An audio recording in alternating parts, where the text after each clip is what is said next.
Bonjour à tous et à toutes et bienvenue dans cet épisode d'Ouvert pour Inventaire spécial épisode bilan de la chute de la maison Usher débriefé par Léa et moi-même.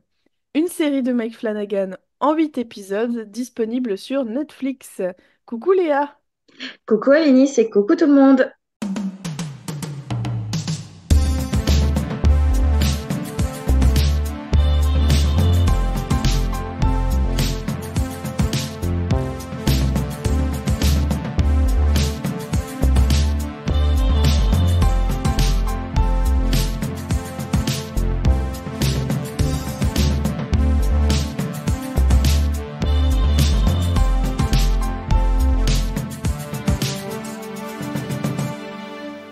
Les films, ça sert à ça, à apprendre à vivre, à apprendre à faire un lit.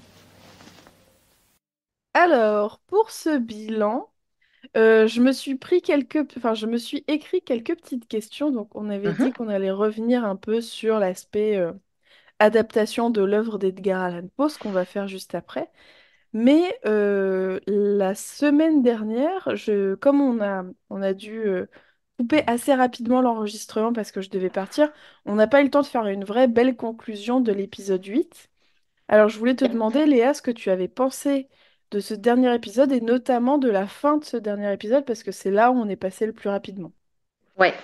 Alors, dans les points positifs, j'ai beaucoup aimé la sorte de climax de fin avec la musique tonitruante, la maison qui s'affaisse sur les derniers membres de la famille Usher, Verna qui revient et qui dépose chaque objet lié à la famille. Ça m'a beaucoup plu parce qu'il y a l'idée de continuité. Et puis ça te rappelait aussi chaque épisode, quand tu vois le masque de Prospero, quand tu vois le scarabée d'or, etc. Je trouvais ça assez sympathique. Et puis il y a comment dire, il y a le côté nouvelle fantastique avec cette fin qui est conclue et en même temps assez ouverte, où tu sais pas exactement, enfin, quand tu as ce dernier regard entre le corbeau et Dupin, tu sais pas si c'est un regard de conclusion ou si c'est, je sais pas, quelque chose qui est laissé en suspens. Donc ça, j'aime beaucoup. Ce que j'ai pas du tout aimé, je l'avais évoqué, hein, mais vraiment la fin de Madeleine, je la trouve un peu nulle. Ouais, on est d'accord sur ce point, moi aussi, ça m'a un peu déçue. Ouais. Ouais, même si j'aime beaucoup hein, la structure en miroir, hein, c'est-à-dire que précédemment, la mère des Usher avait tué l'employeur, là c'est Madeleine qui tue Roderick Usher. Donc je trouve la symbolique très sympa, c'est pas le problème, mais je trouve que ouais, le personnage meurt un peu bêtement, enfin elle se fait avoir par son frère, qui est Mm. quand même le moins malin des deux. En plus, c'est vrai que les effets spéciaux, enfin, quand on voit Madeleine sortir avec les yeux bleus et puis enfin, les sortes de dégoulinures de sang, mais Mm. elle hurle, mais, enfin, pardon, mais comme une vieille à l'hospice. Et je me dis, c'est pas la dernière image que je voulais avoir d'elle. Il y Ouais, a un c'est côté clair. assez ridiculisé et Surtout chier. que, comme tu le dis, ça fait un peu écho à la mort de leur mère qui a été enterrée alors qu'elle n'était pas tout à fait morte. Ouais, Et elle, je me souviens qu'on avait trouvé son retour vraiment super bien fait, quoi, même au niveau du oui, maquillage et compagnie. Donc là, ouais, enfin, surtout pour un personnage comme Madeleine, c'est un peu triste, quoi. bah ouais. Puis c'est toujours le problème, c'est-à-dire que ce genre de scène finale, bah, si tu te foires à la fin, tes spectateurs et tes spectatrices ont tendance à retenir ce qui est foiré. C'est En fait, ça. c'est comme tout discours, hein, faut pas foirer ni le début ni la fin. Mm. Bah là, je trouve que la fin a moins d'impact qu'elle aurait pu avoir. Moi, j'ai noté Et la toi? même chose. J'ai noté que j'étais déçue de la mort de Madeleine, que j'avais pour autant beaucoup aimé les flashbacks dans cet épisode, notamment avec Verna et la vision d'Annabelle Lee dans le cimetière, qui a été une scène que j'ai bien aimée aussi. Mm, Euh, une seule petite surprise pour ma part, c'est la mort de Lénore, étrangement, parce que depuis un moment, je m'étais faite à l'idée qu'elle était intouchable. ouais. Comme on avait un peu ce doute de Verna qui tuait ou enfin qui laissait la vie sauve ou pas aux enfants Usher, et également même un moment je me suis dit ça se trouve c'est pas la fille biologique de Fred et du coup peut-être Ah que oui. elle est pas. Je sais pas pourquoi je me suis fait plein de films pour me dire non mais elle Mm. va rester à la fin. Ils vont pas oser faire ça. Ben, c'est vrai qu'en plus, en termes logistiques, dirons-nous, Vernal s'attaquait au dernier Oui, venu de la oui. famille Usher. C'est vrai que c'est étonnant que les Nords... Bah oui, d'ailleurs, c'est pas logique que les Nords soient la Ouais. dernière avant Madeleine. Mm, mm. Bah après, disons qu'elle s'est occupée des enfants, puis des petits-enfants, mais Lénore, c'était la seule. Bah ouais, Mais mais... ouais. Oui, ça aurait pu être dans l'autre sens, quoi. Ouais. Mm. En plus, on aurait perdu Fred plus vite et ça aurait été cool. Ouais, et on aurait gardé Camille plus longtemps. Exactement! Voilà, faut juste changer l'ordre. Ouais. J'ai noté aussi que je n'ai pas trop apprécié non plus la fin narrée par Dupin. Alors, comme toi, Ouais. j'aime bien la fin où elle pose les objets un peu emblématiques de chaque personnage, mais par contre, la fin où il narre ce qui se passe de Maury et de Juno, etc., je sais pas pourquoi, j'arriverai pas trop à l'expliquer, mais je trouve ça je...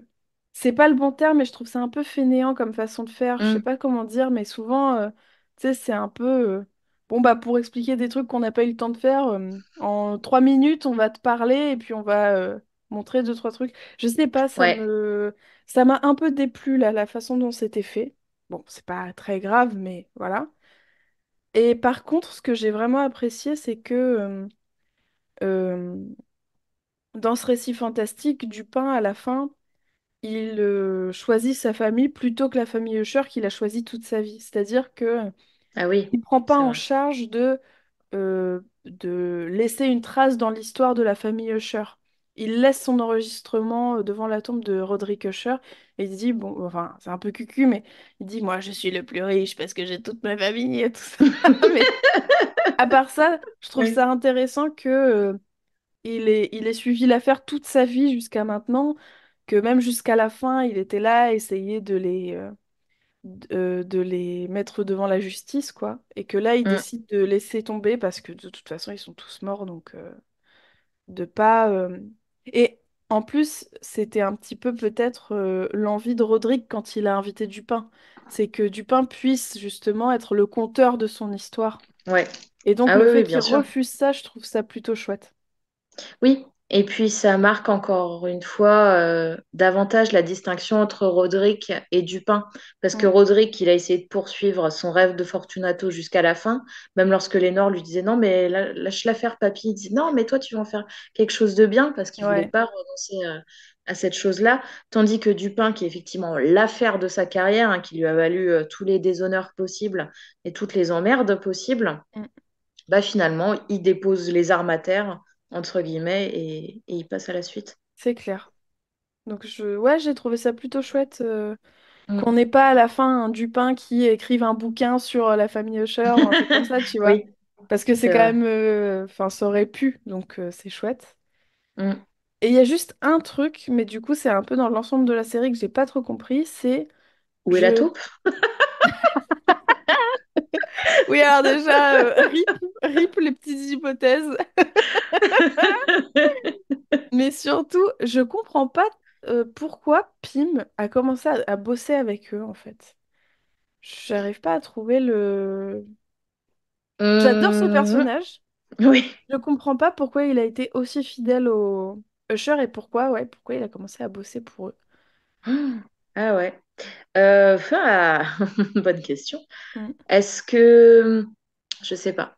Pim, on est d'accord qu'il a à peu près l'âge de Roderick et Madeleine, Ouais, normalement. Est-ce que une partie de son expédition n'avait pas été financée par les Ushers et que ah, il s'est peut-être. senti redevable ou je sais pas, est-ce que son expédition l'a rendu très célèbre, il a commencé à côtoyer les hautes sphères, il a rencontré la famille Usher, Mm. je sais pas. C'est des hypothèses, mais c'est vrai que à aucun moment il nous explique, il nous donne cette clé de lecture. Il nous Ouais, dit à un moment, lorsqu'il était avec Dupin, que sans les Usher, ni lui, ni Dupin ne seraient là. Mais autant Dupin, on sait à quel moment ils se sont rencontrés et en Mm. quoi ça a influencé sa vie. Autant, ouais, Pim, c'est le mystère. C'est un peu plus flou, ouais. Donc, Très certainement qu'il doit être redevable au Usher d'une façon ou d'une autre, j'imagine, Mm. puisqu'il explique à Vernet dans le dernier épisode qu'il veut pas avoir de qu'on ait de moyens de pression contre lui, donc je sais pas trop. Voilà, je me pose un peu la question. Je pense que j'aurais apprécié une toute petite scène avec Pim jeune qui rencontre Ouais, ça aurait Roderick été trop bien. Et Madeleine, ouais. Mm. Même sans forcément en faire un, un Un truc arc narratif, narratif. quoi. Ouais, voilà, Mm. exactement, mais voilà, donc je me posais un peu la question. Ouais, c'est vrai que ça aurait été bien, d'autant plus que ça aurait eu sa place dans l'avant-dernier épisode, comme on a pas mal de scènes sur Pym, Ouais. avec bah, ouais, ce que j'ai appelé le trio maléfique, quoi, mais avec Roderick et Madeleine. On a la conversation avec Verna, etc. Ça aurait été intéressant, ouais, Ouais. de voir ça. Même lorsqu'il avait son dialogue avec Lénore et Lénore qui lui refusait Mm, tout de go sa proposition, d'avoir justement un flashback en montrant la rencontre des Usher et le début d'une longue et fructueuse collaboration. carrément. Ça aurait été sympa, je trouve. Mm. Donc voilà. Surtout que on en discutera peut-être un peu après, mais il y a peut-être d'autres choses qui auraient pu être un tout petit peu enlevées. Donc, Tu crois? alors, avant de parler des points un petit peu plus négatifs, quel est ton D'accord. épisode préféré? Oh, je savais que j'aurais dû préparer.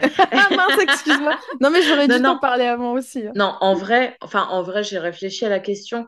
Je pense que ça restera l'épisode 2. Ouais. Enfin, il y en a plein que j'aime bien, hein, soyons clairs. Mais l'épisode 2, je sais pas, il reste dans ma tête. Peut-être parce que c'est le début, tu Mm, vois, le début de l'hécatombe familiale, donc il y a un peu ce côté nouveauté. C'est terrible à dire hein, à voix haute, hein, je m'en rends compte. Le hécatombe familiale, du coup, c'est cool. Et joyeux Noël. Euh, C'est aussi parce que j'aime bien le côté l'attente, le suspense. On sait qu'il va se passer un truc mauvais avec ces foutues citernes, mais on ne sait pas quand, quoi, comment. J'adorais le code couleur mm, aussi de cet épisode-là. La photo, je la trouvais superbe. Verna, elle est magnifique. Donc, ouais, je crois que c'est celui-là qui reste. Parce qu'en plus, tu as des petites bribes d'informations sur les personnages. Tu commences à voir qui est qui, mm. quelles vont être leurs thématiques. Ouais. Donc, celui-là, je l'aime beaucoup. Et disons que le chat noir, il arrive pas loin après. Ok, d'accord. Et toi? Moi, j'ai noté en premier l'épisode de Tamerlan. Ouais. Même si il est, enfin, je vais pas dire il est rempli de défauts, mais il contient quelques défauts, mais malgré tout, j'ai beaucoup aimé la mise en scène Hmm. autour de ses absences, en fait. Ah bah oui, oui. J'ai vraiment adoré ça. J'ai beaucoup aimé aussi, pareil, la photographie avec tout ce vert partout, Hmm. que je trouve, on a perdu pour certains personnages. C'est un peu étrange, parce que Oui. pour certains enfants, c'est vraiment très caractéristique. Et pour d'autres, pour Fred notamment, je crois, c'est un peu moins fort, je trouve, le rapport à sa couleur, entre gros guillemets. Mais bon, c'est peut-être qu'une impression, et c'est peut-être que dans les derniers épisodes, j'ai moins fait attention aussi. Hmm. Et pareil, j'allais dire la fin de l'épisode de Prospero, qui est particulièrement dégueu, mais très bien exécuté, quoi. Enfin, vraiment, Ouais. du gore sympa, ça ne veut rien dire. Mais moi, je te comprends, Ouais. Lénis. Il y en a du gore sympa, c'est vrai. Ouais, non, non, mais carrément. Je suis d'accord avec toi. L'épisode de Tamerlan, il est dans le top 3. Ça, c'est clair. Mais C'est je suis clair. d'accord avec toi aussi. Vraiment, chaque épisode a quand même son petit truc très chouette à retenir en règle générale, quoi. Oui, oui, oui. C'est pour le coup, en ambiance générale, enfin, comment dire, ressenti général, je trouve que comment dire, c'est plus égal, c'est plus cohérent, Mm, cette série-là, que sa précédente, et ça me l'a fait mm. apprécier davantage. Celle dont on ne doit pas citer le nom. Celle dont j'oublie. En fait, je trafique le nom une fois sur deux. Genre, de temps en temps, je dis Midnight Club, de temps en temps, je dis autre chose. Enfin, bref, le truc avec les ados cancéreux qui se racontent des histoires d'horreur, quoi. Ouais, que moi personnellement, j'ai pas du tout accroché. Je sais pas si on en avait déjà parlé, enfin, hors antenne, bien sûr, mais dans un des épisodes, mais ouais, Je sais pas. Mais non, effectivement. Moi, j'avais bien aimé le début. j'aimais bien comment dire, la construction parce que enfin, t'as deux temporalités. En gros, t'as la temporalité de ces ados-là qui, bon, bah, vivent un peu les derniers instants de leur vie, donc c'est pas très, Mm. enfin, c'est glauque, glauque au possible. Et cette temporalité où chacun raconte son histoire d'horreur était toujours un peu en suspense parce que chaque nuit, ça tourne. Mm. Mais franchement, les derniers épisodes, ça part en incohérence Ouais. de partout. C'est Mm. oh, jusqu'au plan final. Enfin bon, bref, il n'y a rien qui va, quoi. Je crois que Ouais. Flanagan était en mode on a signé pour 3 saisons, c'est ça? Et puis Netflix lui dit non, mec, on va s'arrêter là. Ils sont en mode, ah! Ah bon, bah, dommage, parce que vraiment, ouh là là, il y avait des twists, hein. Et bon, bah, ouais, c'est dommage. Ouais. Ouais, c'est vrai que c'est surprenamment pas par rapport aux autres, je trouve pas terrible quoi. Mais et ça Ouais. lui ressemble un peu moins, je trouve.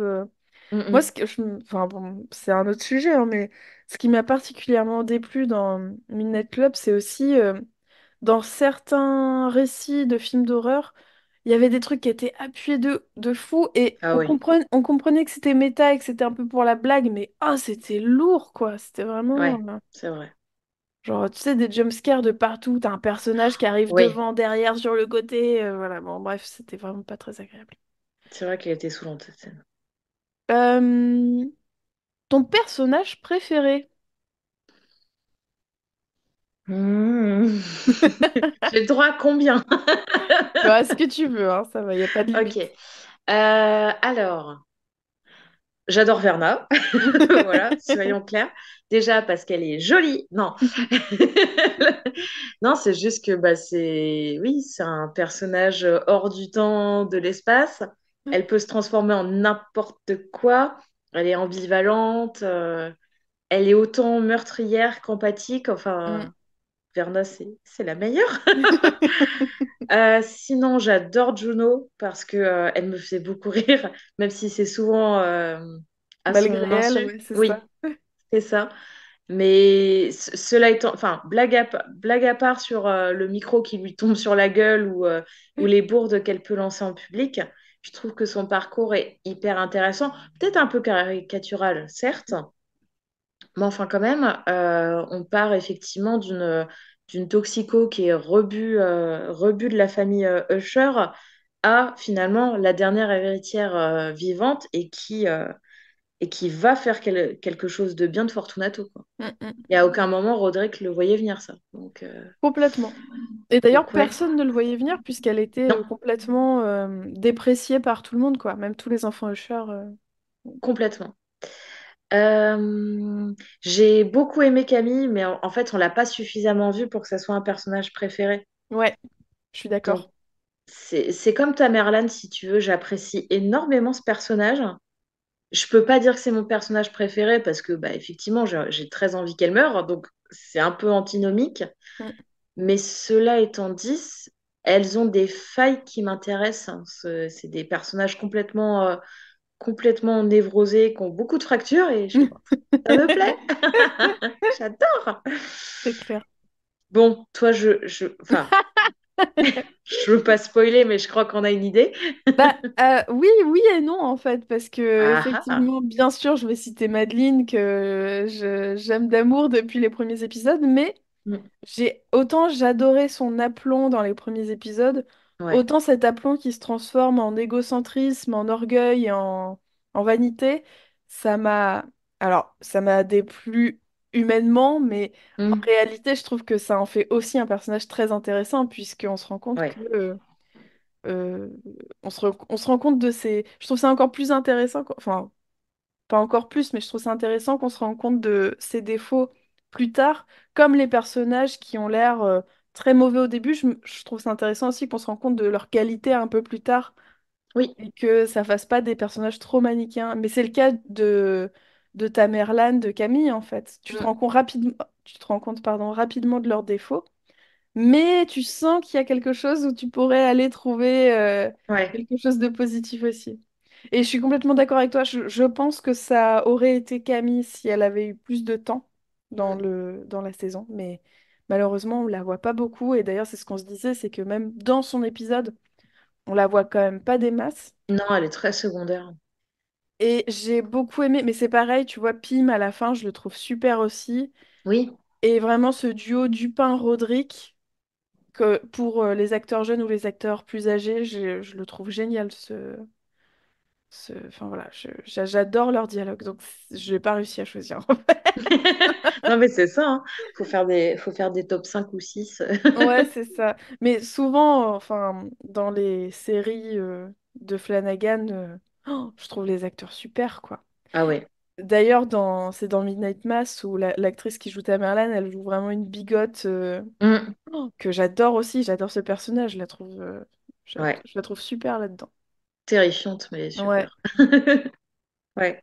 Non, non, c'est Alors, vrai que là-dessus, le casting, c'est toujours 5 étoiles. Enfin, ouais. je vois pas une performance en dessous des autres et je me dis pas, oh, tel acteur, vraiment, est-ce que c'était nécessaire ou telle actrice? Alors moi, Là-dessus, là, j'ai eu un tout petit peu de mal avec Juno au début, je crois, dans les 2 premiers épisodes. ouais, ouais, ouais. Mais ça a vite switché parce que effectivement, en fait, c'est surtout sa maladresse et son côté pas arrogant qui fait qu'elle dénote un peu avec les autres personnages, donc c'est plutôt chouette. Ouais, carrément. Quel regret concernant la série? Oh, là encore, je peux faire un top 5 aussi. Oui. Regret. Ah. Ouais, la fin de Madeleine, parce que c'est quand même le truc qui m'a le plus marqué. En fait, c'est vrai que, enfin, Madeleine, je ne l'ai pas citée comme personnage principal, mais c'est un personnage que j'admire beaucoup par sa complexité, tu l'as dit. Et le côté, ouais, venir en vieille momie avec les yeux bleus, façon beer pong qui a mal tourné, non, Mm. ça me fait chier, quoi. Ça, qu'est-ce que je regrette aussi? Ben, je regrette un peu la simplicité de la fin, ouais. C'est-à-dire que on en parlera parce que à la lecture de la nouvelle d'Edgar Allan Poe, tu as des pistes, tu vois, que tu pouvais, comment dire, prioriser ou en tout cas avoir en tête. Mm. Et c'est vrai que au final, bah oui, Dupin est bien là, la maison est bien là. En fait, tout est très tangible. Et bon, bah oui, en fait, Madeleine va se venger de son frère, il se tue, la maison tombe et puis basta. Et Ouais. bah, c'est Ouais, dommage, quoi. je suis d'accord. C'est dommage. Je voulais un petit renversement comment dire, qui appuie le fantastique. Enfin, le point d'orgue du fantastique. Là, c'est un peu happy end, même si je trouve qu'il y a une sorte de fin ouverte. Mais c'est, bah oui, les survivants, bah ils vont bien. Tout le monde, il est heureux, tout le monde, il est gentil. Et puis, tout le monde s'en est sorti, tu vois, sans être vraiment marqué. Ouais. Et je trouve ça un peu dommage. Ouais, je suis d'accord avec toi, c'est un des points que j'avais noté que j'ai pas trop apprécié la fin des épisodes 7 et 8. Mm, L'épisode 7 dans lequel Madeleine demande à son frère de se suicider alors qu'on a une superbe scène de mort de Freddy. ouais. Et l'épisode 8, pareil, franchement, la Madeleine momifiée, ça m'a vraiment laissé de côté. Et voilà, c'est un peu, ouais, c'est un poil décevant. Après, encore une fois, c'est ce que je disais dans l'épisode précédent, c'est que comment on dit, le mieux est l'ennemi du bien. Mhm. C'est-à-dire que peut-être que ça aurait été trop... Je sais pas. Là, je trouve ça assez... Enfin, comment dire... assez plat, en fait. C'est ce qui m'embête Ouais. un peu, hein. Ça manque un peu de plot twist, quoi. De «Ah, mon Dieu, mais c'était ça, en Bah oui, fait!» Je oui, trouve. oui, complètement. Tu vois, que la maison soit juste une maison. Quand tu avais évoqué cette idée de ah oui, on sait que les lieux chez Flanagan, c'est pas forcément ce qu'on croit. Mm. Ben, en fait, moi, cette idée, elle avait tellement germé dans ma tête que j'étais Je en suis mode désolée. tu vas me réécrire ce scénario, Alice. T'embauches les mêmes, tu refais, s'il te plaît. Non, mais c'est vrai qu'une Ouais. fois que tu as abordé le truc, j'étais en mode bah ouais, ça se trouve, en fait, il est pas du tout. Enfin, en même temps, c'est vrai que ça paraît étrange de garder la maison familiale, de voir que c'est une ruine antique. On aurait pu se dire, oui, ça se trouve, c'est. Enfin, soit dans la tête d'un personnage, soit il est déjà chez Bernard, soit il est Mm. dans une sorte bah, ouais, enfin, un truc hors du temps et de l'espace, comme était le bar, etc. Et C'est là, bah, clair. non, c'est juste la maison. Ouais, Ah, surtout que en plus, on va en parler un tout petit peu après, mais dans la nouvelle, la maison, dès le début, elle a ce côté hyper lugubre et elle a Mm. tout de suite une atmosphère surnaturelle. Oui, Donc, ouais, c'est dommage. Enfin, il y aurait vraiment eu le matériau de base pour en faire quelque chose d'un peu plus fantasmagorique, d'un peu plus fantastique, quoi. ouais, c'est ça. C'est ça que je regrette. En fait, oui, si je devais formuler ça, le regret, c'est un peu cette fin, ouais, Mm. qui est pas assez dark à mon goût. Enfin, j'aime bien les fins joyeuses ou en tout cas les choses résolues. Là, effectivement, l'intrigue est résolue, donc Mm. là-dessus, pas de souci, mais enfin, justement, c'est la chute de la maison Usher, quoi. Tu t'attends à ce Ouais, qu'ils embarquent tout le monde avec eux, quoi. mm, Enfin, je mm. sais pas. C'est vrai. Voilà. J'ai noté aussi, moi, comme regret personnel, c'est certains moments un peu trop explicités. Un peu Ah trop oui. explicités, Mm. surtout avec des mots. Enfin, des choses qu'on Ouais. avait compris par l'image et le son, je veux dire, mais que les personnages racontent. Oui, j'avais compris. Traite-moi de Gogol maintenant aussi Non, pendant que tu mais y es. ouais, c'est vraiment, j'aime vraiment pas être prise par la main dans ce. Surtout pour un réalisateur qui d'habitude, je trouve, évite un peu ça. Mm. Là, j'étais un peu déçue de ça, personnellement. Ouais, je comprends. Bah, il manquait un peu de subtilité quand il y avait besoin. Moi, ça a été surtout tous ces discours politiques un peu ronflants Ouais. où j'étais en mode oui, bah ouais, enfin, c'est-à-dire qu'on a compris quoi. Mm, C'est surtout sur la conception du Fortunato, mais aussi les rapports de force et de domination. Tu le mentionnes une fois ou deux fois, bah oui, enfin, évidemment, parce que c'est le propos de ta série. Après, quand c'est à chaque dialogue, tu te dis, eh, les gars, oui, mm, on a compris. Vous avez des images aussi, hein. Les images, ça parle, hein. mm. Normalement, Ouais. normalement, c'est l'éternel credo show don't tell, hein. Mm, mm. C'est-à-dire, tu montres, mais tu ne dis pas que tu montres. Ouais. On avait relevé en plus, notamment les flashbacks dans le bureau de Rufus. Tu as déjà la caméra qui te parle, enfin, elle met les enfants Usher tout rabougris, tout perdu dans un coin. Tu as Rufus qui se dresse, posture imposante. Bah voilà, c'est bon, on a compris. Mm, Enfin, mm. C'est clair. pas besoin de surligner ça en disant, hé, en fait, c'est parce que c'est lui le plus fort. Oui, merci. C'est bon, on l'avait. C'est ça. Non mais ouais, c'est clair. Et je me souviens qu'en plus c'était un des trucs qui nous avait carrément hypé dans le premier épisode, qui avait beaucoup de Mm, ça, et qui avait peu de dialogue, on va dire, entre guillemets, narratif. On avait beaucoup de ouais. poèmes déjà et de presque de musicalité qu'allait avec les images. Mm, Et du coup, ça racontait, mais sans expliquer point par point ce qui allait se passer. ouais, Et c'est je me ça. souviens que ça nous avait plu en plus, ces passages-là. Donc, ouais, il y a un dernier petit truc, mais c'est peut-être parce que j'ai manqué d'attention dans les derniers épisodes, c'est que j'ai l'impression de ne pas avoir été au bout de enfin, de notre raisonnement sur les couleurs et les 7 péchés capitaux. Il y a un moment où je me suis perdue en chemin. J'ai lâché l'affaire. Ouais. Ouais, bah alors, tu évoquais ça précédemment sur la couleur bleue de Fred. Mm. Moi, je trouve que ça a été super perdu parce qu'en fait, dans notamment l'épisode du chat noir, mais aussi l'épisode de Goldbug, les conjoints étaient en bleu. Et j'étais en mode, bah merde, du coup, attends, le bleu, c'est les conjoints sympathiques ou le bleu, c'est Frédéric qui est un gros connard? Ouais. J'étais perdue, quoi. Sur les défauts, attends, Prospero, c'était la luxure. Ouais. Ça, je pense qu'on est raccord. Camille, du coup, c'était Tous les personnages féminins, c'est un peu compliqué hein, de leur c'est donner quoi complexe, que ce ouais. soit. Envie slash colère slash ambition. Bah, peut-être ambition, je sais pas. Ouais. Du coup, ce Ouais, serait quoi? Ce serait l'orgueil. Ouais, mais tu vois, ça se mélange un peu trop en fait pour. ouais, c'est vrai. Donc ouais, non, là franchement, c'est un peu plus clair, je trouve, pour Napoléon avec la colère et pour Prospero avec la luxure. Ouais, Pour les autres, franchement, c'est quand même plus compliqué. ouais. C'est un petit peu plus ambivalent. Ouais. Je dirais que Fred, ça pourrait être aussi la. Non, la bêtise, c'est pas un défaut. Qui est dommage d'ailleurs, hein. On devrait le rajouter dans les péchés capitaux parce que franchement, une franche bêtise, ça vaut bien toutes les luxures, hein. C'est clair. Ah ouais, c'est compliqué. Ouais, ouais, non, tu Bah, vois. Fred, si, ça pourrait être la jalousie avec cette histoire qui est toujours pas résolue entre Prospero et Maury. Puis le fait qu'il Ouais, imprime toutes ses photos de mariage mm, et mm, qu'il essaye c'est d'avoir clair. la vérité à tout prix, quoi. Ouais, la jalousie, la paresse aussi, parce qu'on voit qu'il vraiment il fait les choses au dernier Oui, c'est vrai. moment, tout ça. Ouais, non, c'est pas clair clair. Je pense que c'était peut-être une fausse piste aussi, parce que on va le voir dans quelques minutes, mais en fait, les personnages, ils sont plus ancrés dans des nouvelles, d'autres nouvelles d'Edgar Allan Poe que La chute de la maison Usher. Mm.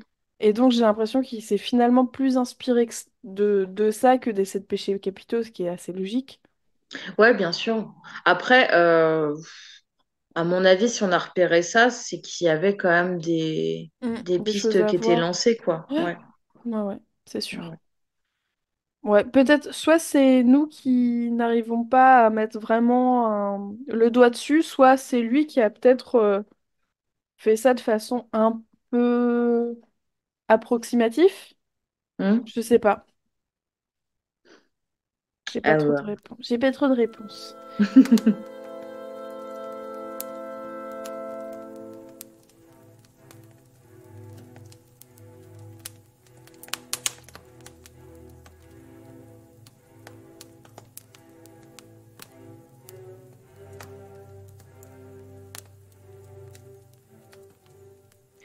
Est-ce que tu as d'autres regrets concernant la série? Camille est morte trop tôt. Ouais, On a déjà évoqué ça? Bon, ok. Non, mis à part ça, ça va. J'ai trouvé encore une fois qu'elle était plutôt cohérente dans son ensemble, cette série, donc c'est déjà pas mal. ouais, je suis d'accord avec toi. Et du coup, pour ne pas rester sur le négatif, évidemment, Jamais. quels sont pour toi vraiment les bons points de la série, ce qui t'a le plus plu? Verna, parce qu'elle est jolie. Non, il faut vraiment que j'arrête avec cette vanne. Non, cela étant dit, le personnage de Verna est très cool. Qu'est-ce que j'ai adoré aussi? Euh, Bah si, toutes les pistes qui étaient lancées par le scénario, notamment au début, où on a des petits flashs donc, de cette fameuse soirée du 1er janvier 1980, le mur en briques, etc. J'aime bien ces constructions en puzzle. J'ai beaucoup aimé comment dire, les mises en scène, souvent en miroir, en tout cas des thématiques qui se répondaient et des scènes qui Mm. se répondaient. J'ai adoré le casting, rien à redire là-dessus. J'ai beaucoup aimé les moments gore quand il y en avait, notamment là, la soupe de lupanar, c'était cool. Euh, Victorine et son cœur artificiel qui pompe dans le vide, j'ai adoré aussi. Qu'est-ce que j'ai bien aimé d'autre? Tamerlan qui écrase tous les miroirs jusqu'à ce que en fait, tout se fige en elle. J'ai beaucoup aimé. Donc voilà, il y a quand même honnêtement, des très bons points. Eh ben, écoute, pour pas être original, je vais dire franchement à peu près les mêmes choses que toi. Je suis désolée, Non, il j'aurais n'y a, dû en dire deux. y a pas de souci. Non, non, j'avais noté deux, trois autres trucs, mais dont on a déjà un peu parlé. En plus de de ce que tu as dit, les acteurs et actrices que je trouve Hmm, absolument géniaux et géniaux. La prosodie aussi, le rapport au poème, à la musicalité du texte, etc. J'ai trouvé ça vraiment chouette. J'ai beaucoup aimé aussi cette construction avec l'idée d'épée de Damoclès qui touche toute la descendance, ah un ouais, enfant par un enfant. Et du coup, carrément. tu sais qu'il n'y a pas d'échappatoire, mais tu te demandes comment ça va arriver. Hmm, C'est très chouette. Et du coup, pour avoir lu La chute de la maison Usher et quelques nouvelles, quelques résumés de nouvelles et quelques poèmes, je trouve qu'il a particulièrement bien adapté l'œuvre d'Edgar Allan Poe dans un contexte contemporain. hmm, complètement. Et vraiment, je trouve qu'il a réussi à donner vraiment une cohérence et une logique à son récit en piochant dans plein de récits différents. Donc, GG à lui, comme diraient les streamers de jeux vidéo. Ouais. Non, c'est Voilà. vrai, c'est un très beau travail d'adaptation là-dessus, rien à redire. Ouais.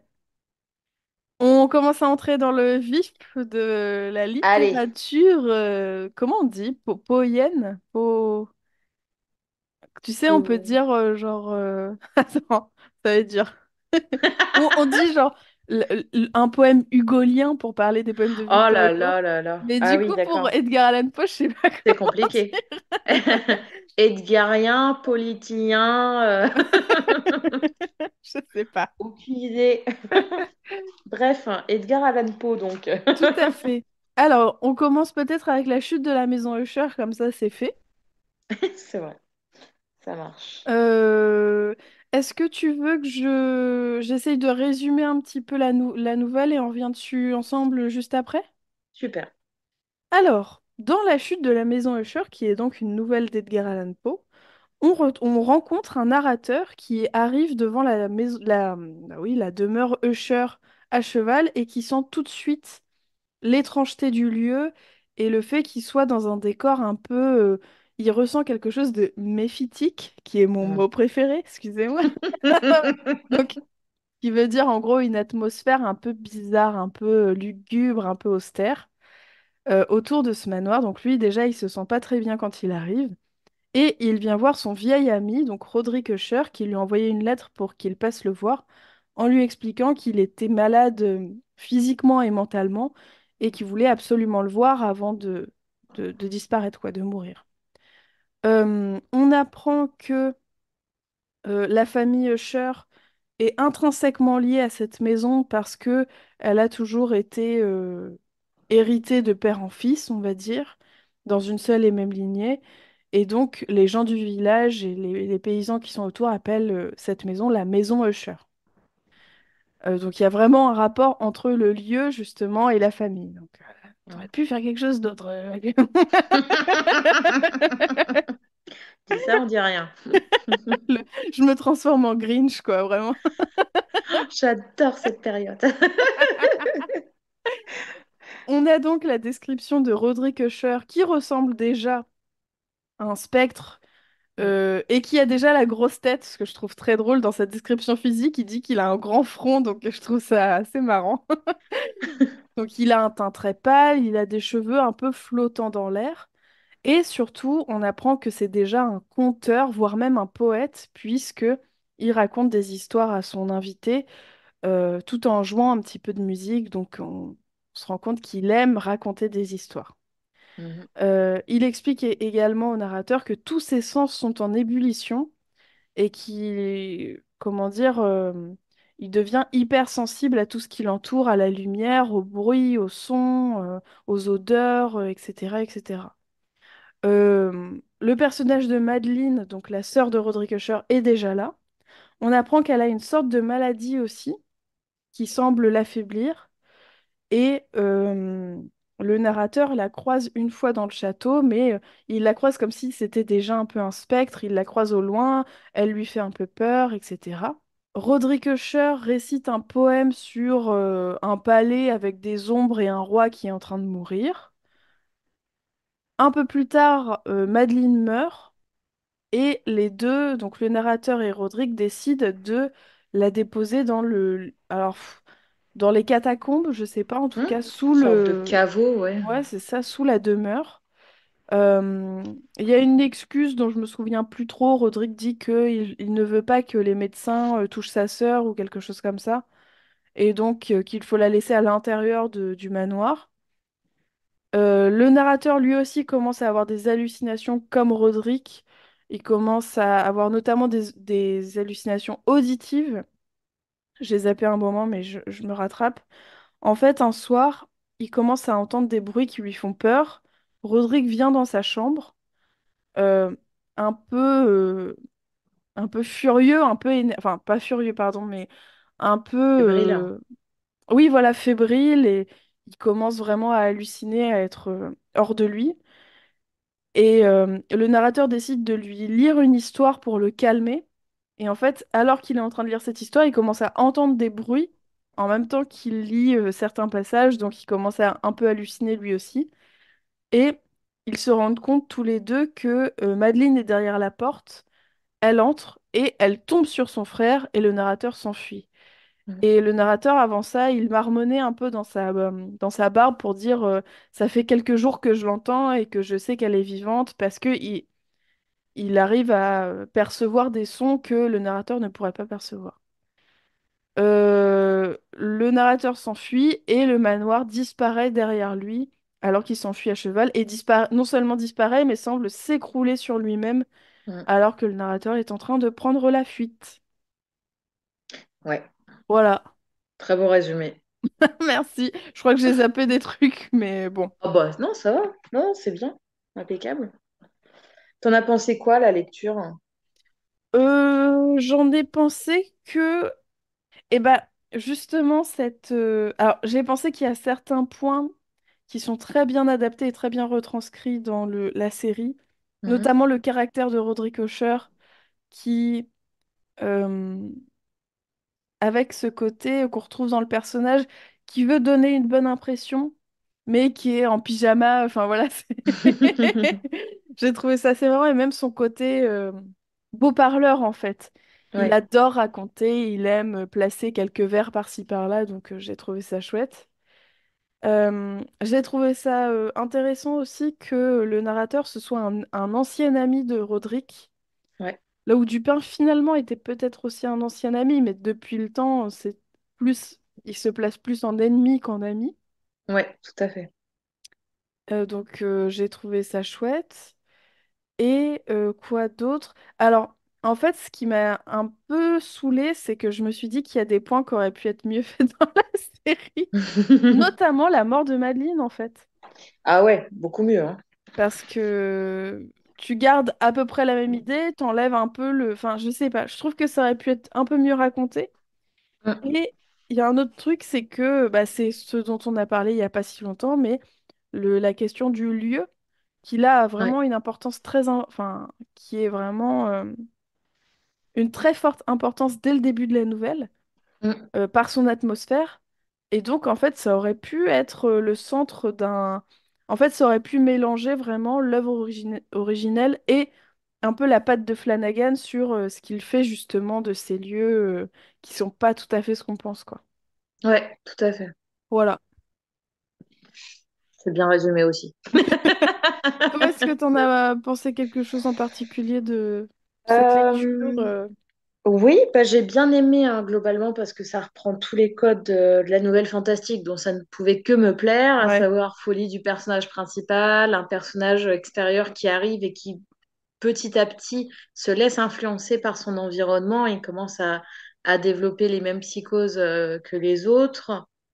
J'ai beaucoup aimé le début, enfin, pour le coup, quand j'ai lu le début avec l'arrivée du cavalier devant la maison, j'ai pensé à Hill House, mais alors Ouais, bah oui. instantanément, Je quoi. me suis dit la même Avec, chose, ouais. ouais, avec l'arrivée de Nelly en voiture qui regarde la maison, comment dire, s'éveiller lorsqu'elle arrive. Et puis, il nous dit donc à plusieurs reprises, c'est un lieu qui renferme un sentiment d'insupportable tristesse. Mm. Et il y a beaucoup de personnification, c'est-à-dire beaucoup d'éléments humains qui sont prêtés à la maison, puisqu'il dit que les murs ont froid, que les fenêtres sont des yeux distraits, etc. Mm. Donc voilà, cette thématique de maison égale être humain, et donc tout ce qui renferme peut être aussi positif que négatif, enfin lieu des fantômes, des psychoses, etc. Euh, j'ai trouvé intéressant que dans la nouvelle, ils nous disent que la famille Usher ne s'était perpétuée qu'en ligne directe et qu'il y avait très peu finalement d'héritiers par-ci par-là, Mm. ce qui est en totale inadéquation avec ce qui nous est montré dans la série, mais j'ai trouvé ça intéressant, justement, le choix de Flanagan de se dire, bon, dans la nouvelle, la famille Usher est bah, quasiment ouais, lignée directe, c'est-à-dire il n'y a pas d'héritier ou ni d'héritière. Et lui, il est allé piocher des personnages ça et là dans d'autres nouvelles pour reconstituer le tout. J'ai trouvé ça assez sympa. Qu'est-ce que j'ai trouvé intéressant aussi? Bah, oui, effectivement, le traitement de Madeleine. Ah oui, si, un truc qui m'a plu, quand le narrateur arrive pour la première fois devant la maison, il dit qu'il est le seul à repérer qu'il y a une fissure dans cette maison. Mm. Et à la fin, tu as effectivement donc la fissure qui s'agrandit jusqu'à faire en sorte que l'édifice s'effondre. Et j'ai trouvé ça sympa parce que Truc tout bête, hein. Si on prend la maison comme une maison, c'est-à-dire un simple bâtiment, tu as effectivement notre personnage qui nous dit, ah, attention, la maison a un creux, donc forcément, tu sais qu'il y a quelque chose qui va se débouler derrière. Et de l'autre, si tu analyses la maison comme un être humain, bah oui, tu as ce personnage, ce narrateur témoin qui se pointe et qui dit, oh, bah dis donc, en gros, cette famille ou cet être humain renferme un secret, une faille, et on va l'explorer plus tard. Donc, dans les deux cas, j'ai trouvé ça chouette. Carrément. Et surtout, ça me fait penser ce que tu dis. Les personnages, ils ont toujours ce truc très intérieur et t'as beaucoup de métaphores de justement ce qui se passe à l'intérieur. C'est-à-dire que pour Mm.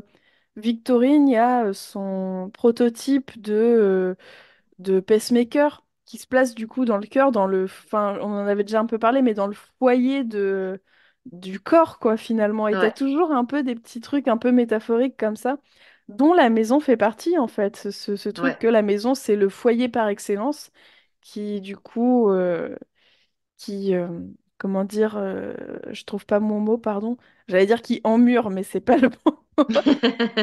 Qui peut oppresser ses habitants, enfin qui peut un peu les Ouais, refermer sur eux-mêmes et tout, donc c'est plutôt chouette. ouais, carrément. Bonne surprise. Ouais, Bonne lecture, bonne surprise. très sympa. D'ailleurs, en fait, on n'a pas l'histoire de Verna dans cette nouvelle. Non, non, non, pas du On tout. n'a pas de personnage. De personnages surplombants ou Ouais. d'allégories de la mort, de la vengeance, etc. Mm. Non, c'est vrai. Non, non, pas du tout. Pour revenir un tout petit peu sur les noms des épisodes, j'ai noté du coup, j'ai fait une petite recherche hier rapide.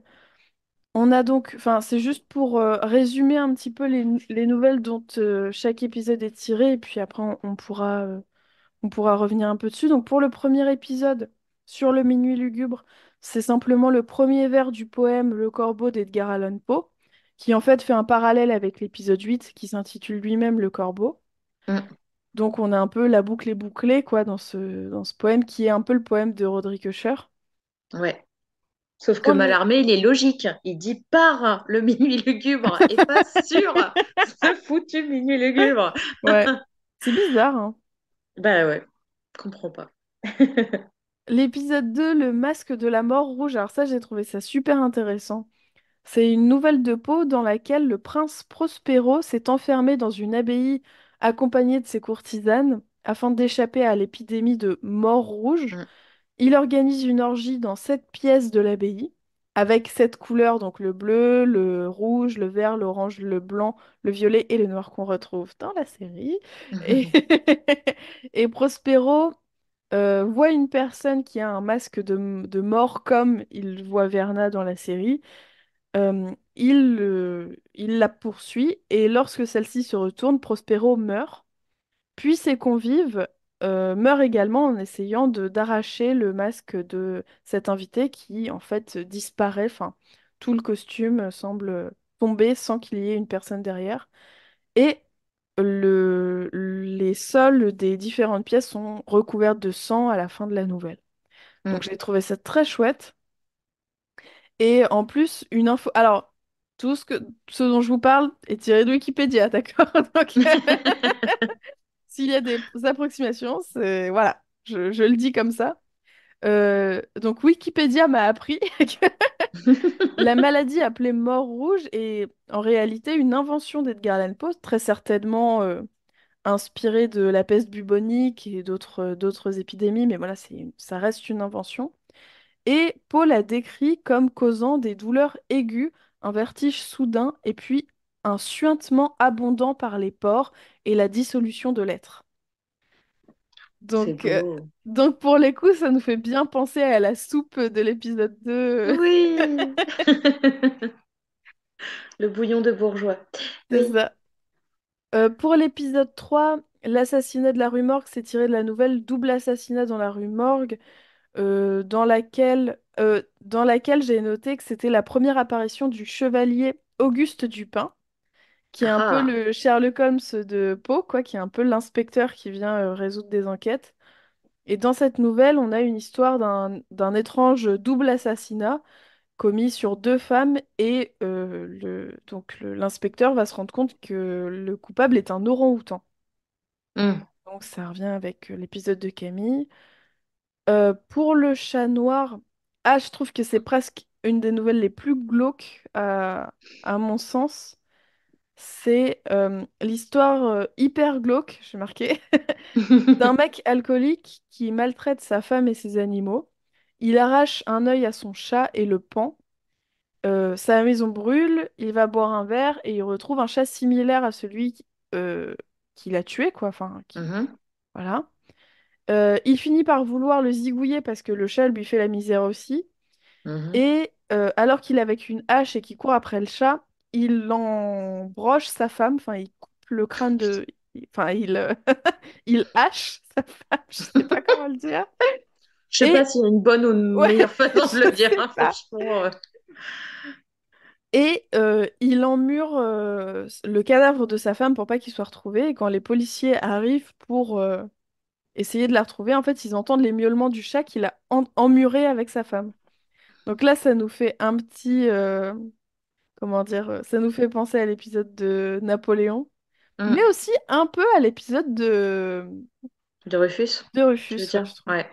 Ah ouais. Bah, d'ailleurs, dans l'épisode de Napoléon, à un moment, quand il devient berserk et qu'il tape tous les murs de son appart, t'as effectivement le cadavre de Verna et le chat dessus. Oui, Et les deux ont l'œil énucléé. c'est vrai. Oui, oui, t'as Ouais. raison. Exact. Bon, déjà, c'est pas Jules qui se retrouve dans, dans C'est déjà bien. ce qui est déjà cool. Et en fait, on commence à partir de cet épisode-là, peut-être un peu avant, mais je crois que c'est vraiment à partir de celui-ci, à avoir le jeu sur les doubles. Mm. C'est-à-dire que là, dans la nouvelle de Poe, on a le personnage quand il est lui-même et le personnage quand il est, enfin, quand il a pris de l'alcool et qu'il devient complètement différent. Et on a la même chose avec Napoléon quand on sent que la drogue, c'est quand même un des trucs qui le fait complètement switcher, quoi. Mm. Ensuite, on a le cœur révélateur avec Victorine. Dans la nouvelle de Poe, un homme tue un vieil homme et cache sa dépouille, donc ses morceaux, entre guillemets, sous le plancher. Ouais. Et lorsque les policiers arrivent, il est très sûr de lui qu'ils vont pas le retrouver. Sauf que lui-même entend les battements, semble entendre les battements du cœur du vieil homme. Et donc, en D'accord. fait, il se balance lui-même parce que, voilà, ça devient... Il a l'impression que les policiers entendent aussi ses battements de Ouais. cœur. Donc, voilà. Euh, Et là, on commence à avoir une autre forme de double, c'est celui qui essaye de prouver au lecteur qu'il n'est pas fou. Mhm. Donc c'est intéressant aussi, enfin, c'est rigolo. Il nous reste le Scarabée d'or qui est alors tiré de la nouvelle Le Scarabée d'or, mais aussi de la nouvelle William Wilson. Et d'ailleurs, merci beaucoup à l'auditeur qui nous a laissé un petit message très sympa sur YouTube parce que bah, la référence, moi, je ne l'avais pas sur cette nouvelle-là. Et effectivement, ça ressemble beaucoup plus à ce qui arrive à Tamerlan avec un homme qui rencontre un jour son homonyme à l'école. Et cet homonyme fait tout ce qu'il fait, enfin, copie Mhm. vraiment son attitude, son comportement. Sauf que il ne peut que chuchoter, il peut pas parler normalement. Il le recroise plusieurs fois dans sa vie d'adulte et il finit par lui mettre un coup d'épée. Sauf Mhm. qu'il se rend compte qu'il a frappé dans un miroir et qu'il s'est tué lui-même, évidemment. C'était pareil, un double métaphorique un peu de ce personnage. Le puits et le pendule, c'est pareil, c'est une nouvelle dans laquelle on retrouve cette scène de torture pour le narrateur qui est enfermé dans une petite pièce avec en son centre un puits et au-dessus de lui une grande lame aiguisée en forme de Mhm. pendule qui se balance. À part que dans la nouvelle, c'est intéressant parce que dans la nouvelle, le personnage s'en sort finalement. Il se fait Ah. pas zigouiller comme Freddy. Mais par contre, ce qui est intéressant aussi, c'est que c'est presque une des nouvelles les moins fantastiques. Ça joue davantage sur la peur de la mort et de la torture, enfin, de cette torture-là que de quelque chose de vraiment surnaturel. Mhm. Et on finit enfin avec le poème Le Corbeau, dont on fait référence dans le premier épisode, où le poète évoque justement le souvenir de sa bien-aimée Lénore Mhm. et cette histoire où il laisse entrer le corbeau dans sa chambre en lui demandant son nom, qui est Nevermore, donc plus jamais, enfin jamais plus. Et il y a une sorte de d'enchaînement où il va poser des Hum, questions au corbeau qui va lui répondre toujours par la même chose, toujours Nevermore. Donc hum. voilà. Ouais, puis chaque strophe du poème termine par jamais plus ou rien de plus. Mm, mm. Et c'est intéressant parce que c'est vrai, ce rythme qui revient incessamment, incessamment, comme une phrase qui entrait le personnage, enfin le narrateur. Ouais, bah oui, c'est ça. Parce qu'à la fin, je crois que. Alors, je connais pas le poème par cœur, hein, mais il lui demande en gros s'il pourra revoir sa bien-aimée, s'il sera un jour. Enfin, s'il sera à nouveau heureux, etc., etc. Et du coup, le corbeau n'arrête pas de lui répondre jamais plus, jamais plus. Mm. Voilà pour ce petit résumé des nouvelles inspirées des épisodes. Mm. Bah d'ailleurs, je me permets juste une petite remarque sur le corbeau. Oui, bien sûr. J'ai sur le poème en question, il nous dit à un moment, le narrateur, hein, qu'il roule un siège en face de l'oiseau et qu'ils enchaînent songerie sur songerie, causerie sur causerie. Et du coup, j'ai trouvé ça très chouette parce que je me suis dit, c'est comme Dupin et Roderick qui effectivement vont se retrouver dans cette maison à converser assis l'un et l'autre sur les fauteuils. Mm, Et j'aurais trouvé ça génial si effectivement Dupin en fait était soit là, une projection, soit le corbeau, soit un agent de Verna, enfin Verna ouais, déguisé parce que Verna n'est ni homme ni femme comme elle nous le chante à plusieurs reprises. Et oh, je m'étais dit que ça aurait été super. c'est clair. Ouais, ouais, c'est vrai. Mm. Oui, je me souviens que ça avait été une des hypothèses aussi que peut-être que Journo, n'importe quoi. Juno est elle-même Verna ou elle-même, pareil, une Hmm, envoyée de Verna au début. Mais bon. tant pis. Ouais. On s'est partagé ensemble un petit peu de d'autres poèmes qu'on avait retrouvés dans la série. Hmm. Alors, notamment, et pour passer très vite dessus, La Cité en la mer, qu'on a Oh là lu et là. relu, et vraiment, on peut pas vous en dire grand-chose. Oh non.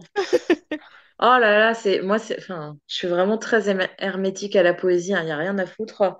Ouais. Et bon, autant j'aime bien la thématique, même si c'est très cryptique, il y a un côté un peu une ville oubliée ou une Atlantide déchue, enfin, Ouais. ce genre de vibe un peu sympa avec plein de tours érigées. Mais je ne comprends pas, soyons honnêtes, Ouais. hein, j'ai beau me fixer dessus. Moi non plus, hein. Sincèrement, La Cité en la mer, j'ai du mal Même, c'est étrange parce que la poésie, t'es censé quand même avoir quelques images. Là, j'ai Mm. des images très floues de ce qu'il essaye de raconter dans ce poème, quoi. Ouais, non, c'est pas mon truc. Ouais. Mais expliquez-nous hein, dans les commentaires Ah, mais allez-y, si vous là, êtes fin connaisseur ou connaisseuse, partie sous donnez-nous les clés. partie, faites-vous plaisir Grave, parce hein. que... Franchement, donnez-nous les refs hein, parce que c'est fastidieux. T'as lu Les Cloches aussi ou Ouais, pas, du ouais, coup, ouais. comme poème?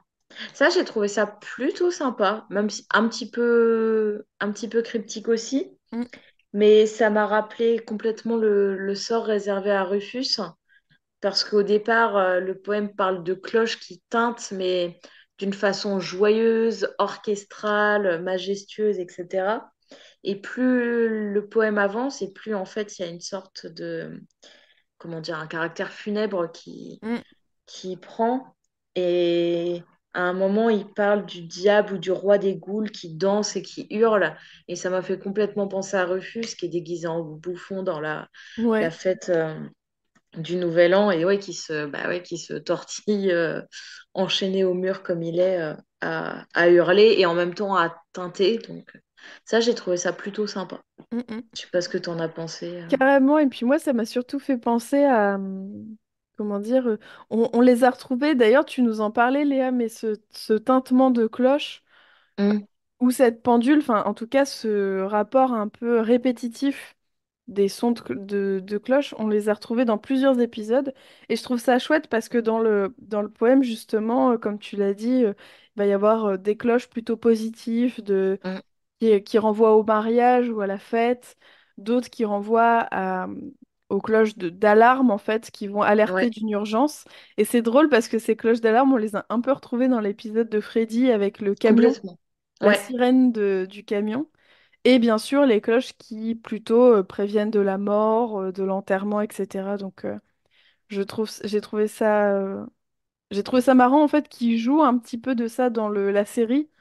Oui, Du coup, c'est assez discret, mais quand tu lis le poème, tu te dis, ah ouais, en fait, il y a aussi un peu de ça dans la série, quoi. J'ai trouvé ça très ouais, chouette. ce rythme ternaire qui revient encore et encore. Ouais, c'est Ouais. chouette. Et puis le dernier que j'ai lu pour ma part, c'est Annabelle Lee. Je sais pas Ouais, si c'est ton cas aussi. tout à fait.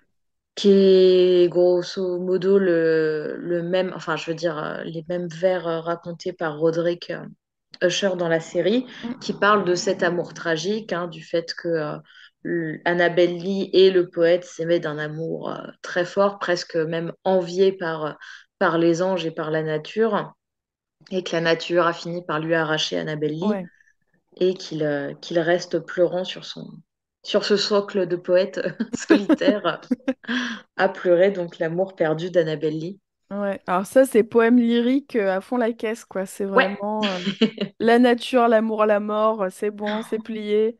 c'est clair. Bah, c'est Ah, vraiment le principe du romantisme, quoi. C'est ouais. pas le sentiment amoureux, mais justement l'expression de tous les sentiments personnels, de tous les Mm. tumultes ressentis par le poète, quoi.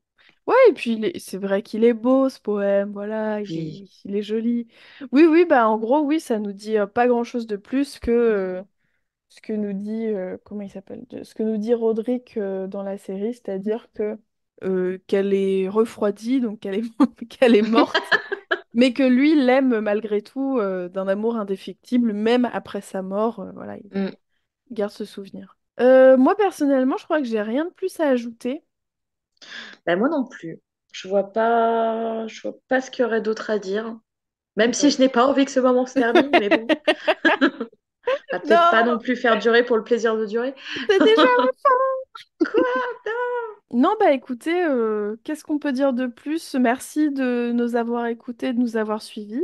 Merci à toi, Oui. Léa, parce que c'était trop chouette de faire ça ensemble. C'était trop cool. Vraiment, c'était un bonheur.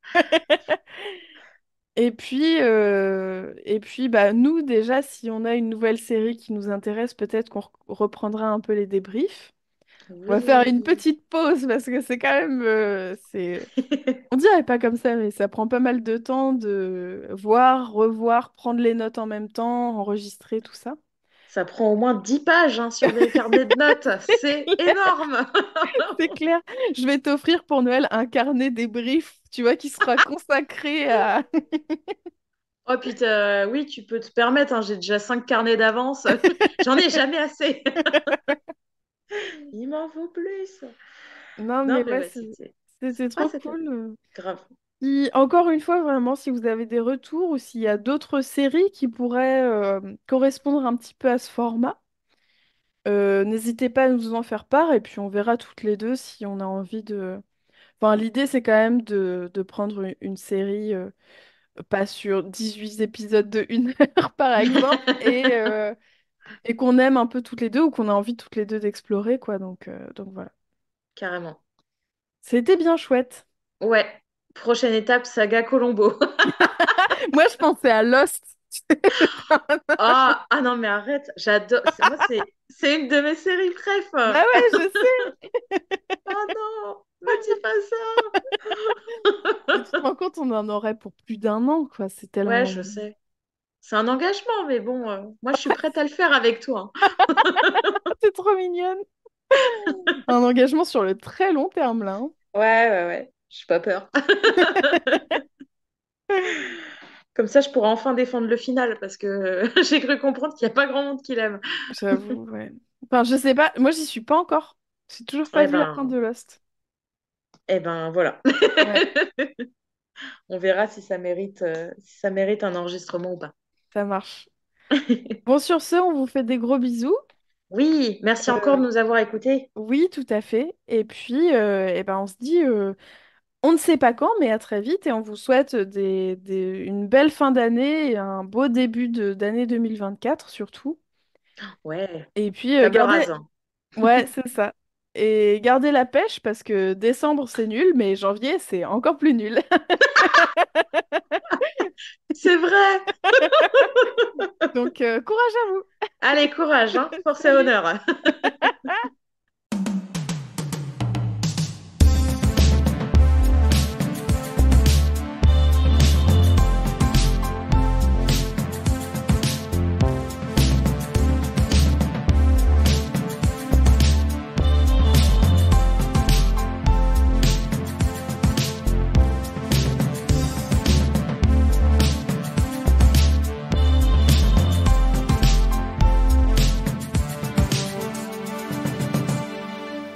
Les films, ça sert à ça, à apprendre à vivre, à apprendre à faire un lit.